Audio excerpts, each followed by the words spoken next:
पास में संविधान के अनुकूल आपको उस तरह से जनप्रतिनिधि को भी दिया गया है, तो क्या आपकी जनप्रतिनिधि के द्वारा क्या समाज के जो भी मुख्यधारा में है उनको कार्य नहीं मिल पाती है? अब यही तो बताना है, यही चेतना तो जगाना है लोगों में, यही चेतना जगाना है अपने नेताओं में कि आखिर में 75 साल के बाद भी आप लोग जो चुन के गए हैं, हमारे अनुसूचित जाति अनुसूचित जनजाति के लोग, माइनॉरिटी के लोग और अति पिछड़े के लोग, खास करके अति पिछड़े के लोग, क्योंकि पिछड़ा वर्ग में भी दो वर्ग हो गया। एक वर्ग है जो सामंत वर्ग है, वो पिछड़ा वर्ग कहलाता है लेकिन है सामंत वर्ग, और दूसरा है अति पिछड़ा वर्ग, तेली, तमोली, कहार, लोहार, बड़ी, ये सब जो है बहुत अति पिछड़ा है। उसकी स्थिति वही है जो शेड्यूल कास्ट का है। नमस्कार, आप देख रहे हैं पीयूष खबर बिहार। और मैं अभी ऐसे शख्सियत से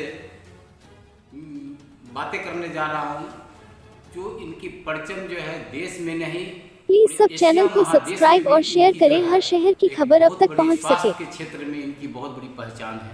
मैं ऐसे पद्म भूषण श्री से सम्मानित श्री जगदीश प्रसाद जी से अभी रूबरू हो रहा हूं, और मैं इनसे जानना चाहता हूं कि 27 तारीख को इन्होंने जो संविधान दिवस पर एक कार्यक्रम आयोजित किए हैं, इसका उद्देश्य क्या है और इस कार्यक्रम को कैसे आप आगे बढ़ाएंगे? आप सबसे पहले मैं आपको चैनल में सर आप इसके लिए धन्यवाद करता हूं सर कि आप मेरे चैनल पे आए, और मैं जानना चाहता हूं सर कि आप जो है 27 नवंबर को जो आप संविधान दिवस पर जो आपका जो संविधान दिवस पर कार्यक्रम हो रहा है, उस पर आपसे जानकारी लेना चाहते हैं सर, क्या आपका है? धन्यवाद प्रदीप जी। जैसा कि आप जानते हैं कि 26 जनवरी 1950 को हमारा संविधान लागू हुआ, लेकिन बहुत सारे लोगों को नहीं मालूम था पहले कि 26 नवंबर को 1949 को बाबा साहब ने संविधान को पार्लियामेंट में समर्पित किया था। तो जो 26 जनवरी का रिपब्लिक लोकतांत्रिक समाज जो देश हमारा बना, उसकी सारी बातें 26 नवंबर में निहित है। इसी कारण इसका जो महत्व है ज़्यादा बढ़ता है। और हम क्यों मनाने जा रहे हैं ये आपको बताना चाहते हैं कि हमारा देश एक तरफ हम 75 साल में सरकार जो है अमृत उत्सव मना रही है, लेकिन 75 साल के बाद भी हम लोग के सामाजिक न्याय और आर्थिक न्याय नहीं मिल पाया, जो कि संविधान देते समय इसी 26 नवंबर 1949 को बाबा साहब ने कहा था कि 26 जनवरी से आप लोग को राजनीतिक अधिकार तो मिल जाएगा, लेकिन राजनीतिक, सामाजिक और आर्थिक समता के लिए संवैधानिक रूप से अगर सरकार ने काम नहीं किया तो सामाजिक, आर्थिक और न्यायिक न्याय नहीं मिल पाएगा। इसका मतलब ये होता है कि 75 सालों तक किसी भी सरकार ने हमारे अनुसूचित जाति, अनुसूचित जनजाति, अति पिछड़ा जाति और माइनॉरिटी के साथ सामाजिक न्याय, आर्थिक न्याय और रणनीतिक और न्यायिक न्याय नहीं दिला पाए। इस न्याय हमारा देश का जो संविधान है, पूरे संसार में सबसे हमारा संविधान जो है आदर्श लोकतंत्र इस देश को नहीं बना पाया। इसका क्या कारण है? क्या भ्रष्ट नेताओं का कारण है, या जो चुने गए हैं लोग चुन करके अपना बहुमत प्राप्त करके नेता बन जाते हैं, लेकिन एक मिनट के लिए भी नहीं सोचते कि जिसने हमें चुना है उन लोग के प्रति हमारा कर्तव्य क्या है। संविधान के अनुकूल आपको उस तरह से जनप्रतिनिधि को भी दिया गया है, तो क्या आपकी जनप्रतिनिधि के द्वारा क्या समाज के जो भी मुख्यधारा में है उनको कार्य नहीं मिल पाता है?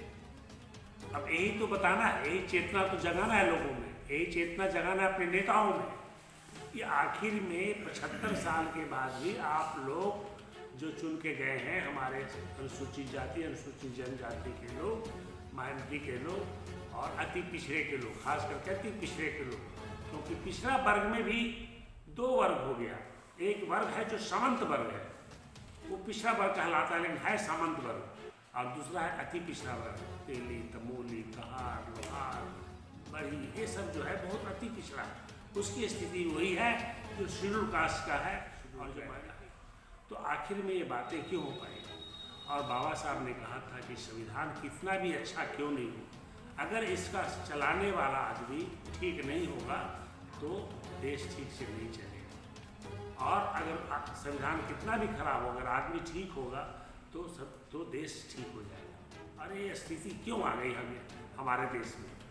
और अगर हमारे देश में हम लोगों को भी बताना चाहते हैं और आपके माध्यम से संविधान दिवस के माध्यम से बताना चाहते हैं कि जब तक जनसंख्या के अनुसार भागीदारी नहीं होगी तब तक आर्थिक समता नहीं आ पाएगी। और आर्थिक समता के पहले हमें सामाजिक समता लानी होगी। दोनों जो है आर्थिक समता और सामाजिक समता, ये दोनों भाई बहन एक दूसरे का पूरक है।